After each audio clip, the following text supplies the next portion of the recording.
You're back with us on a beautiful spring day in Ferrari country, Imola, not far from Bologna in northern Italy. Watch out for a super competition after the race. But now, enjoy the San Marino Grand Prix on ITV with Martin Brundle and Murray Walker. Afternoon, Murray. Afternoon, Jim. I'm in my usual state up here. High tension, heart beating like a trip hammer, whatever that is.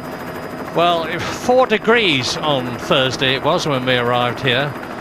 Very, very much anorak time and raincoat time. Look at it now, blazing sunshine, blue skies, 14 degrees. Clearly the McLarens are working better, as we've seen in Brazil too. Ferrari on the harder tyre, we know the only team to go that route. I think the dark horses are very much the BMW Williams on their Michelin tyres. The Jordans, Eddie said watch out for our men, but I think they'll be keeping a watching brief rather than really getting in the thick of the action. And because of the wet, dry nature of the weekend, I don't think anybody absolutely knows for sure. Michael's been supremely confident that he is on the right tyre and everybody else is on the wrong tyre. The grid is clearing. Yes, and it's an anti-clockwise circuit, an unusually pole on the left-hand side there, although it's a left-hander first, because it's bumpy, particularly down the right-hand side of the track. The line tends to be all the way down the left, so pole position man gets the cleanest side of the racetrack. 22nd, the lights in the top left corner of your screen. 62 laps, 1 on, 2 on, 3 on, 4 on, 5, pause, and it's good for David Coulthard, and Ralf Schumacher is already past Hakkinen, and he's going for the lead. He's done it, fabulous. Ralf Schumacher is now going to use that grunt to pull away the Williams BMW from Coulthard, and the top Jordan has also gone ahead in 3rd position. That's Jarno Trulli. So, 2 dramatic changes right at the start of the San Marino Grand Prix. Williams BMW, Ralf Schumacher leads, and then behind him in 2nd place it is the McLaren of David Coulthard. Then it's Jarno Trulli, Mika Häkkinen down from 2nd to 4th, and Michael Schumacher down from 4th to 5th. What an opening! Coulthard then too much wheel spin on the start. I think he rolled slightly early. The red lights were on for a very, very long time. Hopefully there's been no jump starts, but Coulthard lighting up the rear wheels. Ralf getting the perfect start, slotting down the inside. And well, we said those Williams could well be dark horses. This is a dream start for them. Now here's Schumacher again. Watch him, right-hand side. He gets right alongside the white line. All the cars have got an electrical sensor underneath them in the track to see whether they move before they should. I don't think it was Coulthard. I think, what are we watching here? That was Coulthard lighting up his tyres. I think it would be a BAR that jumped the start if I had to make a guess. But we think it's one of the BARs that jumped the start, so that could well be Panis. Well, the BARs were 8th and 11th. Panis starting in front of Villeneuve, as he has done before this season. Honours even, 2 starts in front for Villeneuve, 2 starts in front for Panis, and the race is now starting to settle down a bit. Ralf Schumacher has obviously made the fastest lap of the race. It's early days, we're on lap 3, but already he is leading David Coulthard from pole position, Coulthard, by 1.4 seconds. Jarno Trulli is 3.6 seconds. Look at the gap down there as the Williams BMW streaks away, and in 4th position it's Häkkinen ahead of Schumacher and Montoya. So it is exactly as Williams, BMW, Schumacher, and I'm going to call him Ralf from now on. It's going to get very confusing if I don't. So Ralf is the man in the lead and Ralf is Schumacher. Now, what we don't know, of course, for any of these cars is what their strategy is. Strategy and tyres are vital, all important. Here is the race leader. Is he on 1 stop? Is he on 2 stops? There is the second man, David Coulthard. Jarno Trulli, Mika Häkkinen, Michael Schumacher, Pablo Montoya, Panis and Barrichello. Well, certainly the speed of Schumacher, he's over 7/10 of a second faster on that lap than David Coulthard, who's another 7/10 faster than anybody else. So Schumacher and Coulthard at the front just easing away. And look, the Ferraris are now nose to tail. That must mean there's been a mistake, or Montoya has, something's happened, because We've got the Ferraris now. Michael Schumacher's dropped down to 6th place. Montoya is ahead of him according to the computer. Yes, he is. And according to the track, there he is. There is Montoya. Behind him is Panis. So, he's coming through the field. It's Juan Pablo Montoya, the Colombian, who has been so sensational already this season. He's starting to make his way up through the field. He started in 7th position. He's now 5th. Now, the Ferrari team already, they're going to attack the car. Up goes the front, up goes the back, on goes the fuel filler. Obviously, they're filling up and changing all the tyres and wheels at this point. Force majeure, they've got to do it. He's a long fuel stop. 12 seconds, 13 seconds nearly, and out he goes. And Michael Schumacher, as he goes by, that's Tasso Marquez. So now Michael Schumacher is running last, 19th and last. Retirements from Kimi Raikkonen, Jos Verstappen and Fernando Alonso from the San Marino Grand Prix. 16 left out of the 22 who started. You've just seen and are now seeing Ralf Schumacher in the Jordan is there, and James Allen. More news. Yeah, disastrous as the Jordan guys come out. They're obviously going to make a pit stop, probably for who is it? Trulli. Trulli's in the pits, in fact. Yeah, absolutely. Just looking at that, Michael's been very unlucky today, but he was slightly lucky also, because that puncture happened on lap 25, which is just inside the window where he could have fueled it to go to the finish. You saw that the fuel nozzle was on for a very, very long time. It's been a very strange afternoon for Ferrari. They made a mess of things in Brazil. They got the setup of the car wrong, threw away the race. They've had a terrible time so far. Heaven knows where this will get Michael. He's got a lot of ground to make up, but I do believe, guys, he's fueled to the finish. Repeat this after me. Nothing stays the same in Formula One for very long, and you're getting a marvellous demonstration of that now. Ralf Schumacher leads, David Coulthard second, Jarno Trulli has been into and out of the pits, and you're looking at Rubens Barrichello now, fighting in 6th position. The points, he's on 1 World Championship point at the present moment. He's now going through the traffic, and that's Michael Schumacher. Schumacher out, touring in. All the body language and everything. James, you're on top of it. Absolutely extraordinary. The Ferrari guys weren't ready for this at all. There was suddenly frantic activity in the garage, and Michael Schumacher obviously has sustained some damage on that car, and as a result of the puncture, and a catastrophic afternoon for Michael Schumacher comes to an end. Well, it's his first retirement for about 10 races, and he's been right up at the top in all of them. It has to come sometime, even to 3 times world champion Michael Schumacher. Yeah, but that was curious. He came in, and clearly nobody's expecting him. He wasn't on the radio, and he sort of swerved into the middle of the pit lane, almost like it was a free practice session. Luckily, somebody else wasn't making a pit stop at that time, which they could so easily have been doing. And you're not allowed to reverse in the pit lane. That is a big fine and immediate exclusion, and it looks like he's out of the race anyway. So now, lap 26 out of 62, all eyes on Ralf Schumacher leading and David Coulthard second, because the gap between them and Mika Häkkinen, who is now in 3rd position, is some 33 seconds between Ralf Schumacher leading and Häkkinen, who is 3rd.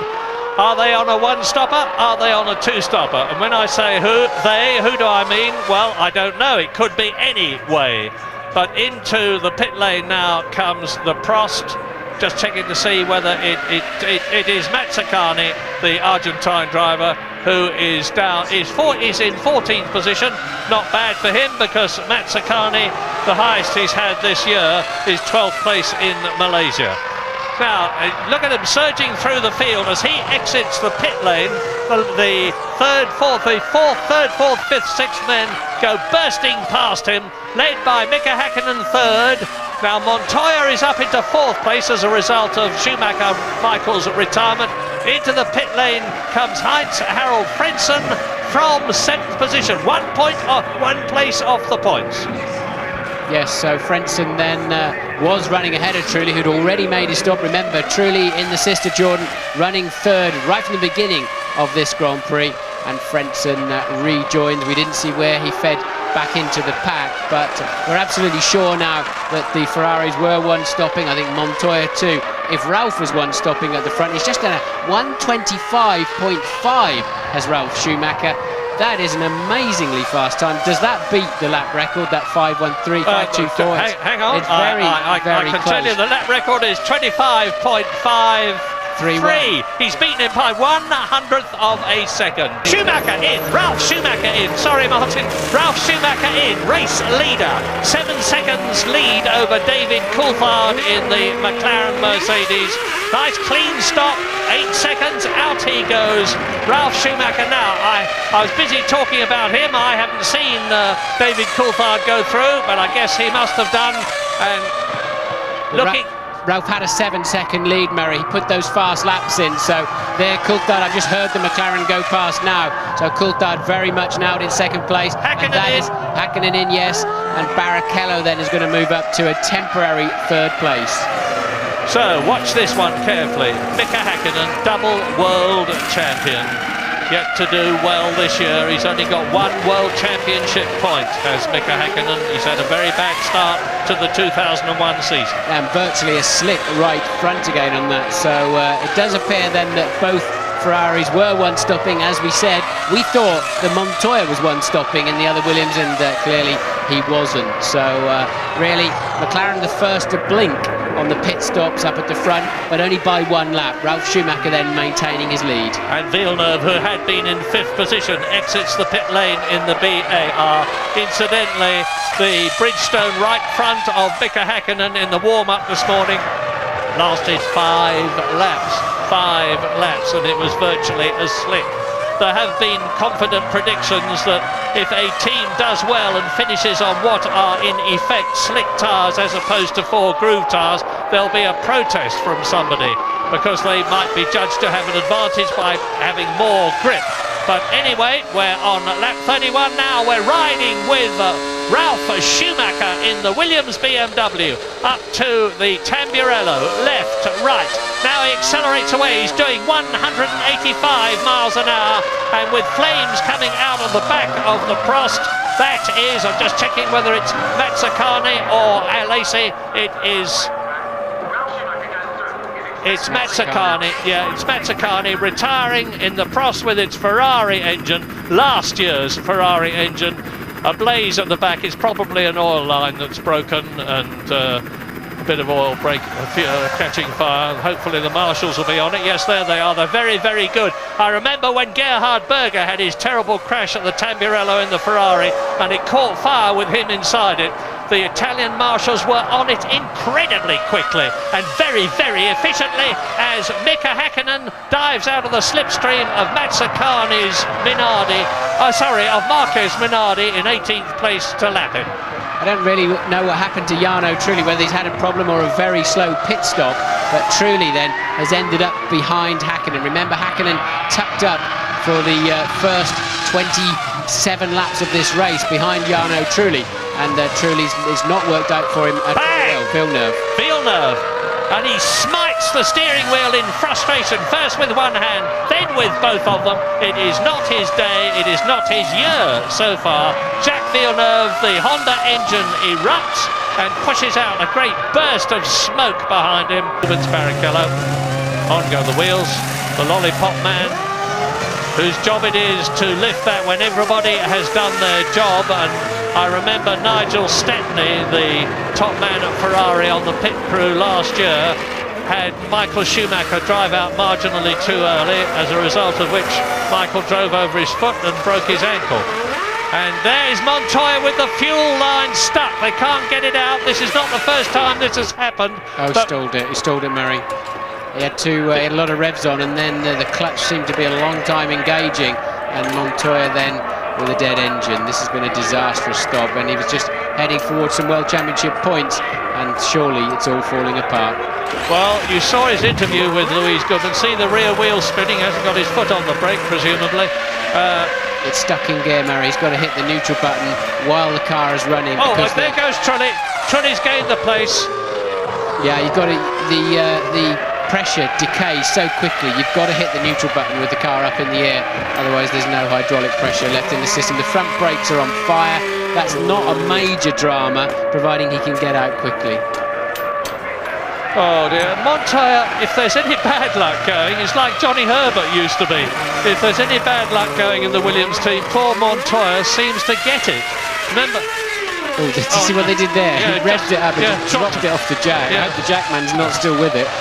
And I've seen that happen before, and it was Johnny Herbert too in the Benetton team, when he went charging out of the pit lane with the rear jack still attached, and they were shouting stop, stop, stop to him on the radio, and he was leaving at high velocity and wondered what on earth was going on, but they managed to detach the jack and Johnny rejoined the race, driving at Le Mans incidentally, as is Martin Brundle in the Bentley.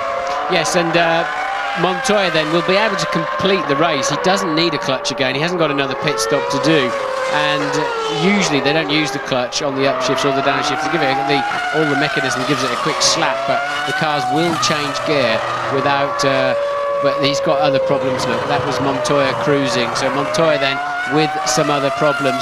Normally the car will change gear absolutely fine without a clutch. You need it for the start and you need it for the pit stops. As he drops down the hill to the Rivazza, that is turn 14 and turn 15 in this 18-lap race.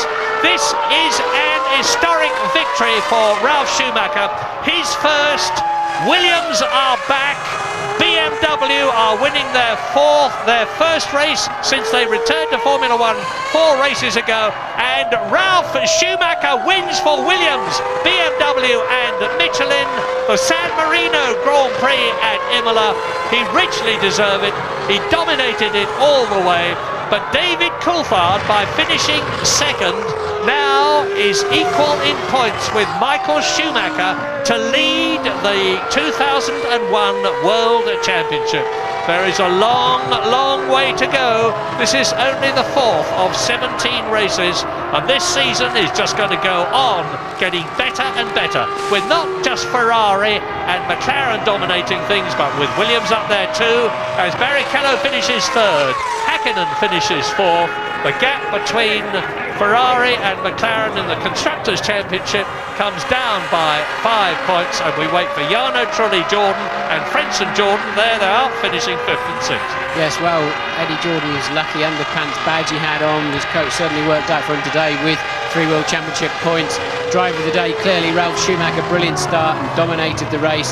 Only David Coulthard was anywhere near his zone. The two of them in a class of their own this afternoon. Lacklustre drives really from Barrichello and Häkkinen and Schumacher while he was on the track. It just wasn't working out for them, and then the rest of the place is filled as much by unreliability as anything else, but good to see the Jordans up there in the top 6. Louise? With the victor, Frank Williams. Frank, is it good to be back? It's very good, actually. Everyone deserves this. They all worked hard as everybody else does, and Ralf triumphed magnificently today. He had it well under control all of the time. It was a stunning performance from Ralf, wasn't it? He's a winner. He's obviously reached the ranks of winners, and I think he'll make his own mark throughout the year. What does this mean to the team? Because you've waited a while for it, haven't you? Well, it means maybe we finally crossed the dresser and got to the other end. In fact, I would say that definitely, because the car is very competitive. BMW and Michelin a great job in their own departments, quite remarkable. Well done, Frank. Well, two brothers have never both won Grand Prix in the past. The Schumachers have made history now. There's a very happy BMW competitions director, ex-racing driver Gerhard Berger, talking to technical director at Williams, Patrick Head. I say again, congratulations to everybody at Grove at Williams who have backed up the team here so magnificently, with the news that Michael Schumacher and David Coulthard now jointly lead the World Championship ahead of Rubens Barrichello, who is 12 points behind them. Ralf Schumacher moves up to 3rd position in the Drivers' 4th position with 12 points, only 2 behind Rubens Barrichello. Michele Mambelli, Paolo Ciri, che sono io, e Carlo Costa, capo della squadra degli speaker, grazie per essere stati presenti al 31esimo Gran Premio Mustang di San Marino, e vi ripeto ancora, mi raccomando, non buttate il biglietto, vi darà diritto il 30 settembre in occasione del mondiale Superbike qui a Imola allo sconto Formula 1.